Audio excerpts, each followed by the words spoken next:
Hi, welcome once again to Radio Out There, and this is Barry Eaton with you. This week, we welcome back Alexis Brooks, who was on the program a couple of months back.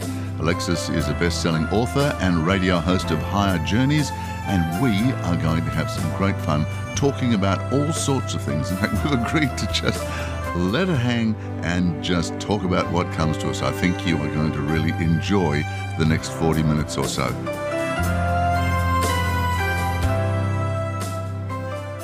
Alexis, it's wonderful to see you. Or we weren't seeing because we're actually talking, but you're one side of the world, I'm the other. But a few weeks ago, we weren't. How about that? That's right. A few weeks. Actually, I can't believe it's been almost 2 months, Barry. A few weeks. 2 months. Yes, you're right. You're right. 2 months. And I was just thinking about that today. I'm like, oh, I'm going to talk to my buddy Barry. I was just with him. And I thought, no, I wasn't. That was in January. I know. We're going into spring. How about that? Yeah, how about that? Indeed. So just for letting people know who have no idea what we're talking about, we were both at the Special Cosmic Consciousness Conference in Uluru in the centre of Australia in early January. What a time it was. How do you look back on it now? Oh, gosh. Well, we were just talking offline, Barry, and I was saying to you that one of my segments that I do called Conscious Commentary, which is me just sort of musing about the things that come across my mind. And the impetus for the last Conscious Commentary that I did was, in fact, being in Australia because it was such a brilliant, brilliant trip in so many ways. And so I decided to make the theme of my Conscious Commentary about why it is important to spend some time in the past in a point of reflection, because I think obviously we want good memories to reflect on, but I think all pieces of the past we can use and infuse into the present. But the impetus for my doing that segment was my time in Australia, which was just magnificent. Magnificent. Well, you're talking to somebody who's just releasing his new book in a couple of weeks' time about past lives and what we can learn from the past to help us in the present.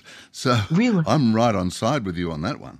Synchronistic. There we go. Yep, indeed. But no, we can and we must learn from the past, because basically when you think about it, what we are now is the sum total of all our past experiences, this lifetime and every other lifetime. Absolutely. I was just going to say multiple lifetimes. We're a sum total of all things.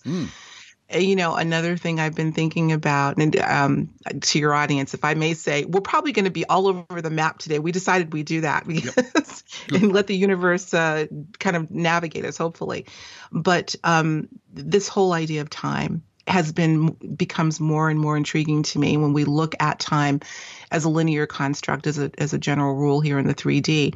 And yet there's some of us, me being one of them, who has always resonated with this idea of multiple timelines, a non-linear outside of the 3D construct. Some people call it simultaneous time, where at some level, all past, present, and future are converging or are in existence at one time. It's perplexing. It's hard to get your arms around. And yet it's something that I resonated with very early on in my metaphysical studies. And as we're talking about reflection on the past, is it the past, really? Can we not change the past just by virtue of understanding that if all time is simultaneous, then it's always in motion, past, present, and future? So just a little musing there. Yeah, it's true, because I've talked about this with other guests, particularly around the area of quantum physics and quantum consciousness, and this whole idea of everything happening at the same time, past, present, and future, all existing simultaneously. Our poor old human brain finds it very difficult to comprehend that, but the more you think about it, and when you start looking at other dimensions of reality, etc., then it starts to make sense, even if my brain can't cope with it. Mm-hmm. What do you think? I think we have, many of us, momentary moments, momentary periods of clarity. We've heard many people talk about this before, in moments of transcendence, euphoria, experiences like maybe the one I had in 2005 that I talked extensively about while I was in Australia. Brief nanoseconds even, where all of it makes sense and then it goes away. Yeah. And I think what's maybe happening, Barry, is that, I mean, look, we've got two hemispheres of the brain. Somebody once said, and we have both for a reason, we need to be using both, but they need to be sort of shaking hands. What's happening, I think, many times is the left brain is just on steroids and just won't sit down and let the right brain come through. But in those moments of clarity, for some reason, I don't know, I'll be funny about it and say maybe the left brain is like, I need to take a little bit of a break. I'll sit down. Go ahead, right brain. You take over from here. And in that moment, the right brain, which is I would say the more idealistic, creative, multidimensional aspect of us, comes through. Yeah. Only 5% of the time, apparently. Yeah. How much? Only about 5% of the time are we using our right brain. Yeah, I was reading that somewhere recently. I guess that's taken across the board for everybody on the planet. But obviously some people use it more than that. But on average, it's around about 95% left brain, 5% right brain. Isn't that something? I know. I was shocked when I read it. Yeah. We have an issue with equilibrium. Seriously, we need to think about that. And they're both very valuable. And something else that I had read at some point, I've been trying to put my finger on it, and I thought I recalled the book, but I'm not sure, that talks about how the alchemists, I believe, for one, understood the importance. And when we talk about hemispheres of the brain, what we're talking about is polarity, left and right, this or that, up and down, opposites. And because we do live in a paradigm that I suppose honors and lives by duality, it's difficult to understand that we can actually not only balance left and right, up, down, wipe the whole hierarchical thing out.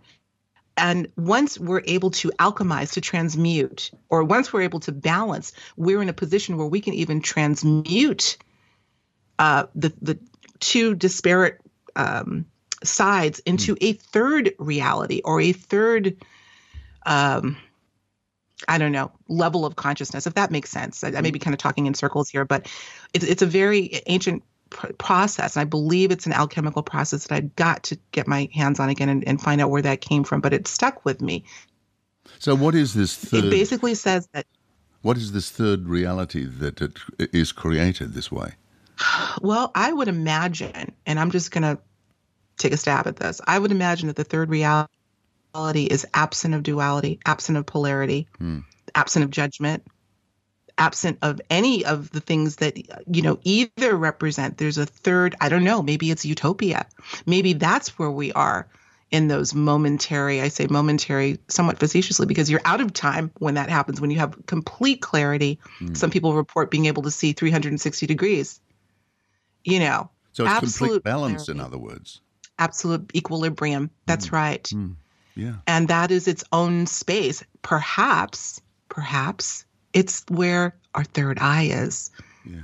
Someone once said, we go to a temple to pray, but the temple is in our forehead. It's the third eye. Yeah. That's that third reality that perhaps is fused when we can balance left and right and alchemize it. It's fascinating. Yeah, that is true.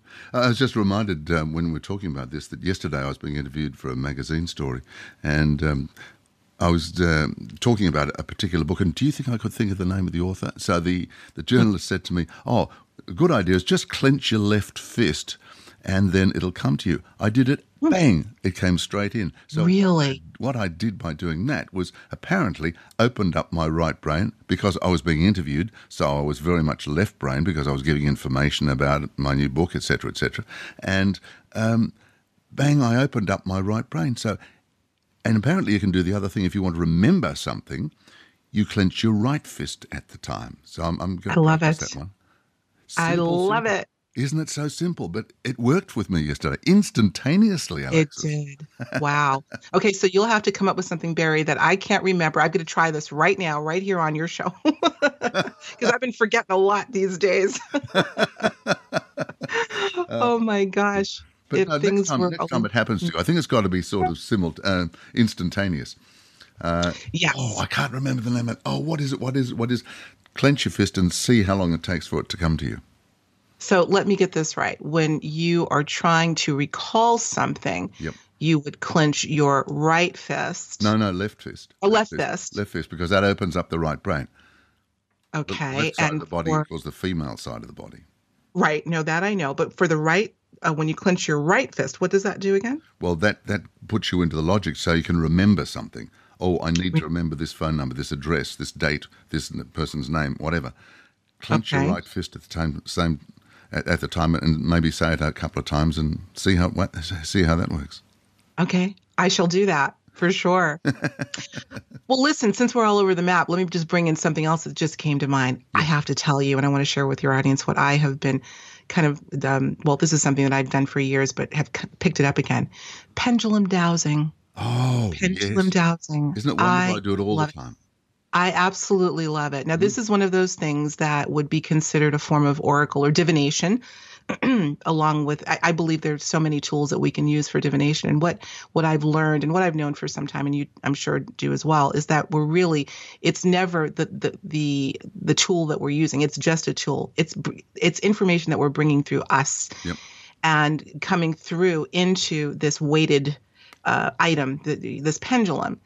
And I actually just the other day, I think it may have been yesterday, I was with a dear friend of mine who loves to talk about all things metaphysical. And she actually was in Sedona, Arizona recently. And while she was there, picked up a pendulum. So she says, Alexis, I've got to show you my pendulum. And so we've been playing. Let me tell you what we've been doing. You gave a little bit of advice. I'll give a little tip. Good. With pendulum dowsing and how, because again, you always question, okay, am I getting accurate answers here? And of course, the pendulum works differently for different people, clockwise motion, counterclockwise, oscillating, whatever. Mm-hmm. But what we decided to do is to play a little game. So I would come up with a question that I knew the answer to that she didn't. And I would ask the question and have her douse the answer just to test the veracity. Yeah. Yes. Well, we did this. We went back and forth for probably a good hour. I think we did, I don't know, maybe a half dozen questions each asking a question that the other person that would be doing the dowsing did not know. Barry, 100% on both sides. Isn't that brilliant? 100%. So we have so many tools, whether you're clenching your fist, gritting your teeth, or playing with a pendulum. We have tools. We have all this stuff built in. It's really cool. Yeah, we really do. Look, I've been using a pendulum for about 28 years now. And I communicate with my guides, I confirm things, I get in touch with my higher self, I do all sorts of things. I get so much valuable information, and I've got so many different pendulums. I'm sitting here holding my favorite one at the moment, which is a crystal. Oh, wow. And I use it all the time. For my books, I've confirmed details, I've done all sorts of things. It's absolutely brilliant. And I've actually been asked to run a past life workshop at the Dowsing Society of New South Wales later this year. So. Well, we have more to talk about because that's my thing recently is dowsing. Great. Once you get into it, brilliant. Once you get into it. Now with there's different forms of dowsing, of course, with the rods. Yeah. And that I think was more akin to people who were dowsing for minerals or water.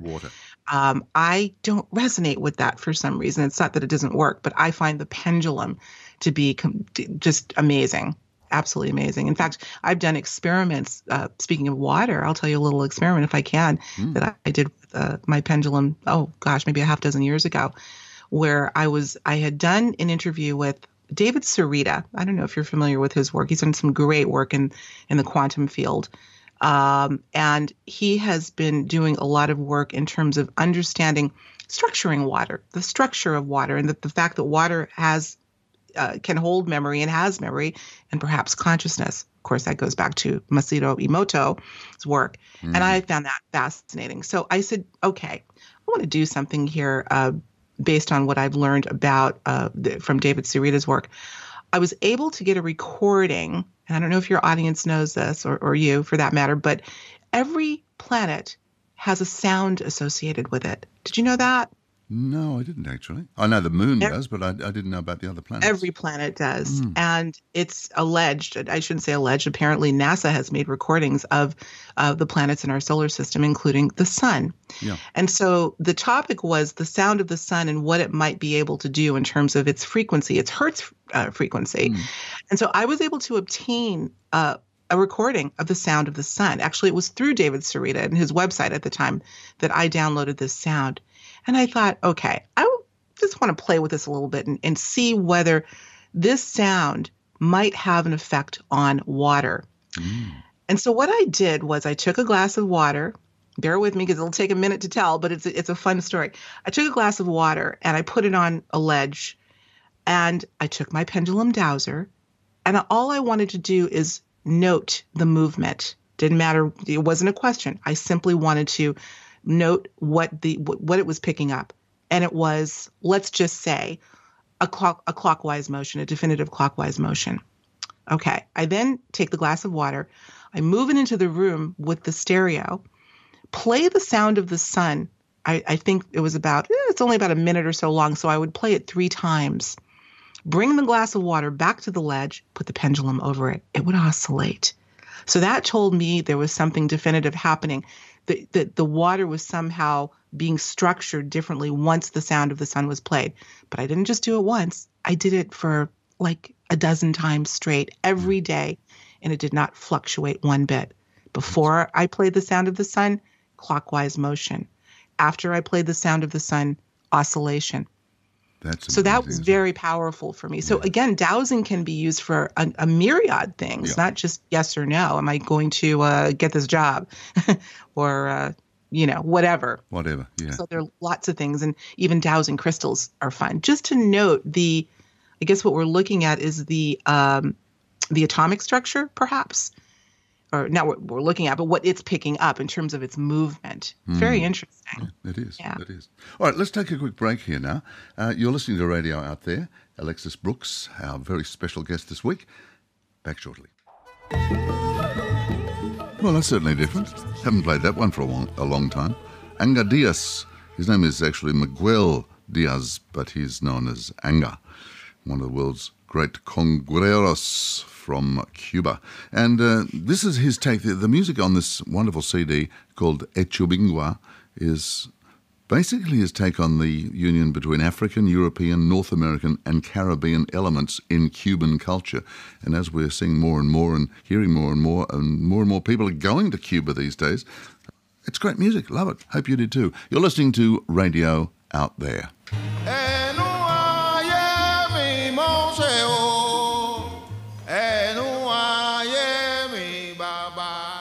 Alexis, the talk that you gave at the Cosmic Consciousness conference in Uluru in January was about unconscious contact. Now, we didn't discuss this on the program last time we spoke, so I think it's worthwhile bringing up again because you're still doing a lot of work in this area, aren't you? Unconscious contact. People might say, well, how can you be contacted if you're unconscious? But what kind of contact are we talking about here? Oh, boy. Well, this is I have to take a big breath on this one because, as you well know, you had a chance to see the presentation of which I couldn't even get. I think I got 90% of it in, but yeah, because I kept winding you up all the time as the MC. Right. I was getting the 5-minute warning, and after a while, I said, Barry, just hold on. You got to let me get to this point. But I say that because it is such a rabbit hole. This is such, once I really got into doing this research, and this talk was prepared specifically for Cosmic Consciousness. I wanted to debut it in Uluru. Believe me, there are probably, another dozen pages of material that I was not able to get into this presentation. We're looking at, and like I said in the talk, this is not about proof. This is about evidence, making a possible case that there are many more people, millions, perhaps billions of people walking around completely oblivious to contact encounters. This is a difficult one. This will probably always be a difficult theory to prove because, heck, we're having a hard time proving that there is such a thing as contact with non-human intelligence, although I think given the breadth and scope of anecdotes that we've gotten over the years, our own experiences included, we know something's going on. But now I'm going as far as to say, yes, contact is happening, and it may actually be happening to the planet at large. So what have I learned since I've come back from Uluru? I have to tell you, it's probably more of the same. in terms of collecting stories of people that have been on the fence about contact experiences and have had recent triggers and revelation that, oh my gosh, I think I'm being contacted in some way, shape, or form. Oh, I just lost my train of thought. What am I supposed to do? Clench my right fist? No, Or my left. Left. Okay. Let's see if it works. Oh, I don't think it's going to work. It's Mercury retrograde after all. We're going to talk about that later. We're going to talk about that too. Oh boy. Here it is. It took I had a little bit of a delay, but it looks like it did work. I think my biggest revelation, Barry, came from giving that talk and speaking with the beautiful, beautiful people that were in that audience afterward. I am still stunned at how many people were triggered by this talk in a number of ways. If you recall, prior to starting, I asked how many people in the audience feel that they may have had contact. Now, there were a fair amount of people, no surprise, that felt themselves to be experiencers in some way, shape, or form. There were a fair amount that were not sure or said no. Less that said no, some that were on the fence. I have to tell you that after I gave that lecture, I was bombarded. You remember people wanting to sit and sit and talk to me about it, tell me their stories. Yeah. And how somehow something that I said in that presentation triggered either a memory or brought clarity to something that seemed somewhat nebulous to them before. The area that I knew, I had a feeling would be a very deep rabbit hole and remains, and the area that was addressed, I'm not going to get into details about it, but people did approach me about it, was the trauma aspect. If you recall, I did approach as sort of this laundry list of clues to contact abuse, childhood abuse as an example, but other forms of trauma as maybe being indicative of contact. Again, we're not clear as to what comes first. Is it the disassociation aspect of trauma incidents that quite often occur that may be attracting, shutting down that left brain, opening up the right brain, and as a result, bringing in anomalous experiences, including abduction scenarios? Yeah. Or, who's to say, are contact experiences somehow driving an individual, even on a subconscious level, toward traumatic experiences? We don't know. But there seems, and there has been some research done on this. I know that John Mack, the late John Mack, had approached that idea. Mary Rodwell has looked at that, obviously having regressed at this point, I'm sure, well over 1,000 individuals. And invariably, the trauma angle or that correlation of people that have suffered some form of trauma, whether emotional, mental, or even physical, and also being experiencers, was definitely curious, to say the least. So yeah. I do believe that there may be some correlation. As a matter of fact, I'm working, I can't get in too much into it right now, but I'm working with Grant Cameron on some ideas in that regard, as synchronistically at this time, he's doing a lot of work on correlating trauma, people that have suffered different forms of trauma with contact. Yeah. Grant Cameron, just to explain to our listeners, is a very well-known UFO researcher. Been doing it since, early 70s, hasn't he? Absolutely. Mm-hmm. So he's very, very experienced and very well-known. He's doing extraordinary work and really breaking down some barriers, and he's been very courageous in some of the areas that he's gone into. Yeah. This is uncharted territory, and a lot of this stuff, it's all serious and it's all important for us to try to understand. But some of these areas are very dark and very difficult to approach. But without digressing too much, I just wanted to say that, I got so much feedback from giving that lecture in Uluru based on the people that I've talked to that have really just inspired me to go further into these certain areas. And trauma is certainly one of them, for sure. Have you read the book Convoluted Universe by Dolores Cannon? I have not read the book, but I'm well aware of it. And as a matter of fact, I was just with Dolores's daughter, Julia. Oh, really? In Los Angeles. She's lovely. Yes, by the way. So we're going to be talking about I was having problems sleeping in the middle of the night last night, and I picked up this book. It was one of a pile next to my bed, and started reading one of the chapters there where she was talking to a girl called Janice, who was taken away, having had this unconscious contact, and taken into this huge mothership, car and all, disappeared for 4 hours. She didn't turn up at a dinner party she was supposed to be. She arrived thinking she was on time, and the hostess was pretty upset with her, saying, "Where have you been?"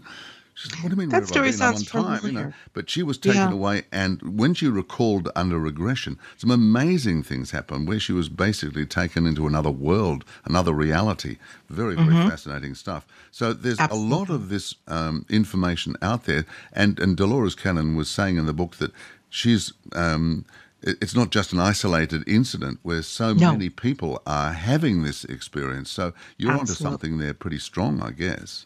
I think so. And I don't think I'm the only one. I don't know that it's been talked about as readily, excuse me, as I've, or focused, a focus as much as I have. I really wanted to test this idea out. Certainly I don't want to be replicating other people's work if they're doing, because there's so many of us doing, so many others out there doing great work. Yeah. So I wanted to make sure that I wasn't repeating anything. There are anecdotes, like you just mentioned, out there, and taken together, I think we've got something quite phenomenal going on. So the story that you just told, Barry, sounds familiar to me.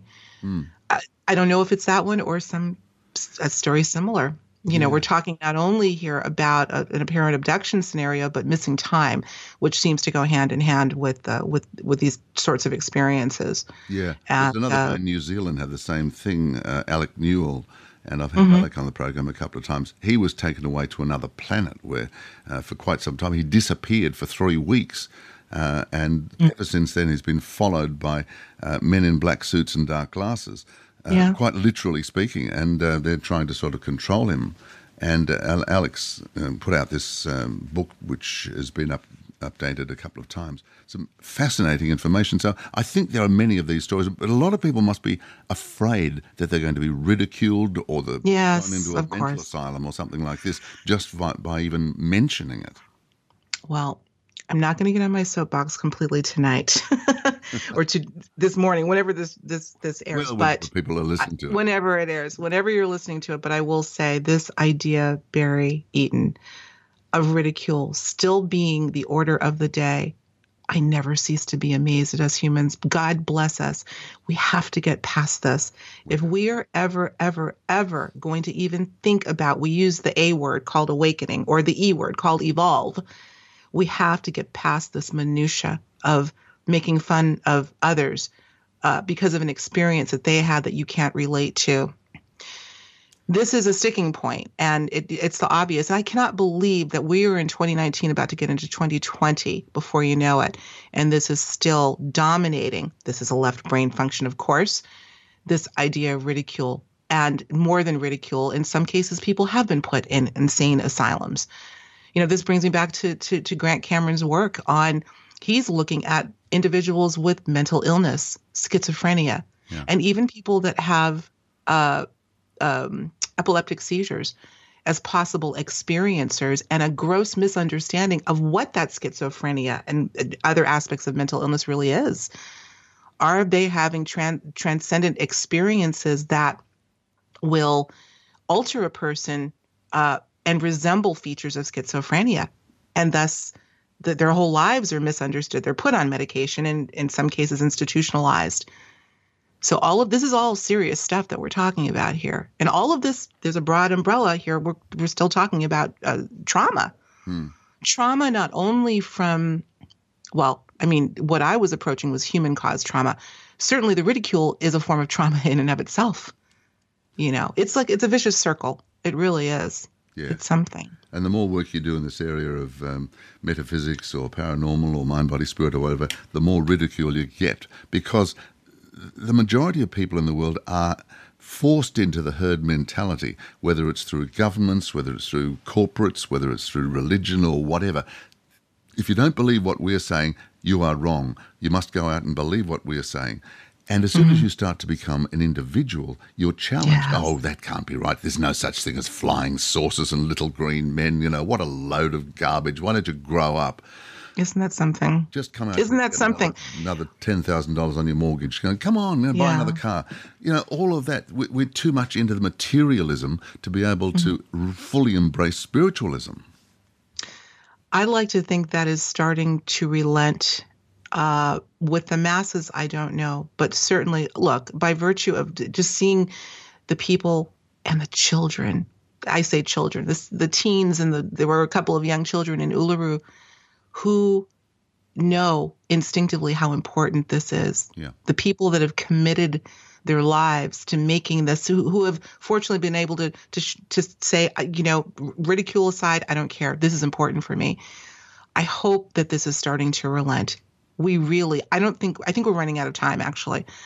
I don't think whatever you want to call it universe, call it source, is going to even have much more patience for this naivete and this combination of arrogance and ignorance is what I would say. I think that there's a lot of kids coming into the world right now who are bringing with them incredible intelligence, and they are coming from lives on other worlds. They're bringing with them a deep knowledge. A lot of them are on the spectrum. A lot of them have got things like Asperger's, and that's right. They just aren't fitting in to what we regard as being normal, whatever normal means. So I think there is the source has started to rectify this. The world of spirit is making a very subtle entry into our world here by means of these wonderful kids that are coming in, and they are just so intelligent, and we've got to help them instead of ridiculing them and saying, here, go and have another dose of Ritalin or something.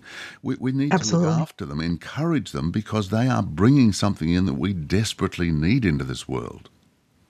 Well, we know that Mary Rodwell has done some stellar research on just that. In fact, her book, The New Human, spends lots of time talking about these wonderful children, but also, and I've had, as you know, many conversations with her. She's a dear friend, but also she's been on my show many times, where we address the Asperger's, or she calls it the letter people, Asperger's, ADHD, and the spectrum of autism. And the question, obviously, there's now a big debate. There's been about what is causing autism. Is this, a function? Is this a fallout from vaccine use, or is it perhaps something that we are misunderstanding? These new humans that are coming to the planet that have these other attributes that are being misconstrued as autistic, or could it be a bit of both? And one of the things that I broached with Mary that I'm still sort of looking into is, again, we tend to look at it's either got to be this or it's got to be that. It's either the vaccines that are causing autism, or it's not autism as we understand it. It's not a disorder. It's the new human. But it could be both. Yes. The question that I posed to Mary is, could it be, now we're going to get a little dark here, so brace yourselves, audience, but could it be that, assuming there's a faction out there, Barry, that knows about this new dynamic, this new human, and the abilities that they're bringing with them, might they be trying to replicate those abilities by virtue of feeding things like vaccines to replicate autism and Asperger's? Because maybe they know at some level it's not a disorder; it's actually an ability. She said, "I never thought of that." Yeah, that's something that came to me. Who's to say? We don't know. We don't know. But there's something very powerful going on. Very, very powerful. Yeah, and this is the trouble. There's so much going on behind the scenes that we really have no idea about. The level of experimentation on the human population, it's been going on for a long time, medically, pharmaceutically, politically, economically. So I wouldn't be surprised at anything, Alexis. Yeah, absolutely. But in my book, Conscious Musings, and we may have touched on this the last time, I always think of the chapter I wrote called Dichotomy of Consciousness and the Precipice of Change. And in that chapter, I really highlight this period of time that I believe we're still in. That book was written 5 years ago. I can't believe it. Where we will see the best and the worst, the altruistic and benevolent and the malevolent and ugly and agenda-based at an equal playing field, if you will, or an equal level, which means perhaps that we are about to see the trajectory change. I liken it to, in the book, I talk about when the Sun is shining. Have you ever seen this? You've got the sun shining, but it's raining at the same time. Oh, yeah. And there's an old Southern saying Southern saying that goes like this: when the sun is shining and it's raining at the same time, the devil is beating his wife. The devil being the most evil and ugly, and the wife obviously being the innocent, altruistic, benevolent. And they're coexisting. And this is what I am sort of seeing right now.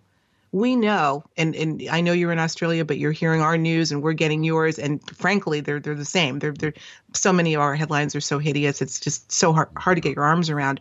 But there are also some beautiful things going on that we've never seen the likes of before. Yeah. This is that dichotomy.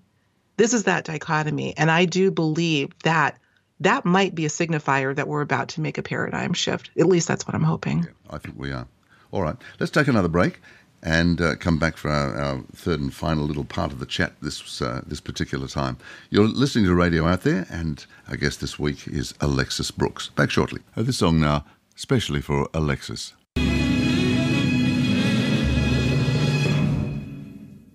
The legendary Nancy Wilson and Alexis's cousin.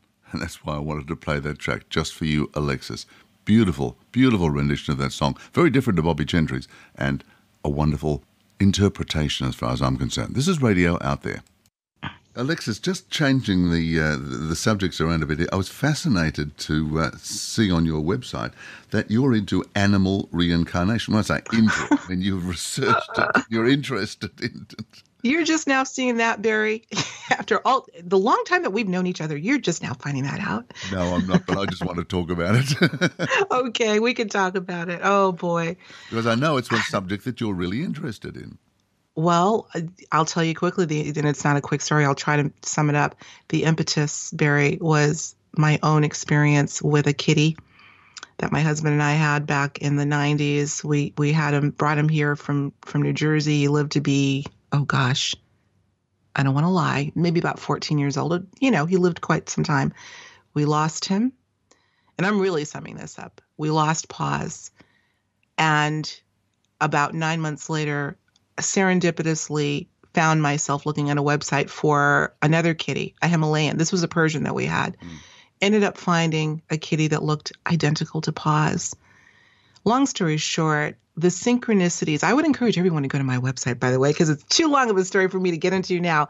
But the bottom line is the synchronicities and the similarities between Paws and who is now, we believe, a reincarnation of Paws, Clover Paws, not to mention their identical looks, but their personality, traits, habits, as well as, and this may be one of the most intriguing to me, their time of death and birth crossed each other. Crossed each other. That's brilliant. There's so much more. I'm not doing the story justice. So, but I wanted to say that was the impetus for my getting involved in this. How could I not, as a researcher, and having this happen right before my eyes? There were dreams that were sort of presaging this both the passing of Paws and the bringing in of Clover Paws. A whole litany of things. As a matter of fact, I gave a lecture. Excuse me, I'm losing my voice here. I may have to take a sip and have you talk. A sip of water. But I gave a lecture on this, oh my gosh, probably about 5 years ago, just before the book came out. And it was hugely successful. And as I think the articles, I tell you what, if you look up animal reincarnation as a search term on Google, I think I come up number one, because it's not talked about still that much. No, not at all. Yeah, but it's popular. And as we know, people love their animal companions. And I get letters to this day from people who are familiar with that part of my work that are desperate to have their animal companion come back into their lives. And, that's a tough one. That's another one of those things. We'll never be able to prove it. But boy, oh boy, the anecdotal evidence is overwhelming, well, for sure. I had the same experience. I had a cat, a beautiful cat. He was a Russian blue. And tragically, after about 5 years, he got hit by a car, or a truck actually, outside my house after I just moved there. And then I went about 12 months later and got another cat. And a very good friend of mine, who was an animal communicator, tuned into him because I was having a bit of trouble with him because he was bringing his trophies in for me in the morning. You know, I'd open the door and he'd trot in and drop a mouse at my feet or a snake or something like that. So, no. Apollo, what are you actually doing? So anyway, she sorted him out. He was killed exactly the same way outside the house, hit by a truck in exactly the same spot. And Oh when my I spoke gosh. to my friend Trish, who's been a guest on the program, she's a wonderful animal communicator. She told me she's also a medium. She was in touch with him beforehand, and he actually was the reincarnation of my previous cat. He'd come back to complete that life where it was cut short. So I had him Oh, for one life, but in two parts. oh, isn't that something? Isn't that something? Yeah. Why wouldn't it be? I mean, sure, there are people that have an issue or, have a hard time getting their arms around the idea of reincarnation to begin with. But That's their problem. that's their problem. But to ponder that animals might be able to reincarnate. Well, I say, I can tell you, I'm not just a researcher in this case. I'm Exactly. also an experiencer once again in this. What I've seen, and I'll tell you, I still will not say definitively, this is pause. But I will tell you that the evidence seems overwhelming that it could very well be. And another thing I'll say before I'm sure we move on to another topic, let's bring the time thing back in. If all time is simultaneous, then is reincarnation actually a misnomer? Reincarnation? What if they exist at the same time? Yeah. See, this is another area that I kind of had to delve into. Maybe we're misunderstanding the dynamic of reincarnation. I wanted to take this a step further. I always want to push it a little bit. If A equals B and B equals C and A equals C, maybe we're misunderstanding what reincarnation means. Maybe pause and clover pause coexist. I also looked at the possibility of the walk-in phenomenon. Because what happened was, are you familiar when I say walk-in, what that means? Yeah. But I'm we sure you are. maybe should just quickly explain it for our listeners that a Okay. walk-in can be a spirit that replaces the existing spirit, sometimes by agreement, other times not. Absolutely. And from my understanding, it may be something that's non-corporeal, a spirit, or could actually be the consciousness of someone else that is living. There are other aspects of the walk-in phenomenon that I find very intriguing. But the reason why I considered as on the list of could be's with regard to pause and clover pause is because although their birth and death dates crossed, it was, let's see if I can get this right. It was Clover Pause, the current kitty, who was born hours prior to Pause's passing. Yeah. So it wasn't linear as we would suspect. Okay, first you got to die, then you come back. No. In this case, it was Clover Pause that was born just hours prior to the old Pause passing away. And I remember this specifically. We were, interestingly, in Los Angeles. As a matter of fact, it was only a few weeks ago that he had passed, a few weeks, the anniversary, in Los Angeles for the same conference that I just covered a few weeks ago. And it was then we were in Los Angeles when Paz passed. And I remember we were on the phone with the veterinarian as he was taking his last breath. And the veterinarian had described how he was being a bit lethargic for a few hours before. He was kind of walking around in a daze. And okay, I got that. I could buy that. But as I look back in retrospect upon reflection, I thought, obviously this is once Clover Pause was born. Could it be that Clover Pause, that Pause walked into Clover Pause, I guess is how I want to say it. So it can be a little confusing. But again, keeping in mind this idea that time may not be what we think it is reincarnation what we really think it is? Equally intriguing, if not more so, as far as I'm concerned. Having just written a book about all of this, it's not something that I wanted to go into because it's such an in-depth thing. It is. It's something I guess we may not even find out till we go back to the world of spirit and ask in great detail as to find out more about these things. Look, time's running away from us here, which is amazing. As we sat down to have a chat, and here we are. I know. One quick thing before we go. Yeah. Now, we're both going back to the Cosmic Consciousness Conference for 2020 in Uluru. So excited.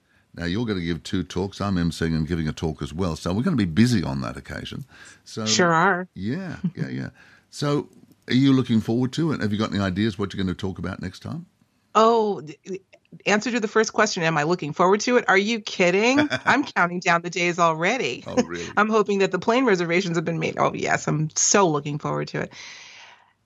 As for the second, I'm not sure. I'm pondering a few things. I will say this. It's not definitive yet because we still have some time between us to make the decision. But interesting synchronistically that you should bring this up as we're talking about animals, because I am also intrigued at this idea of spirit animals.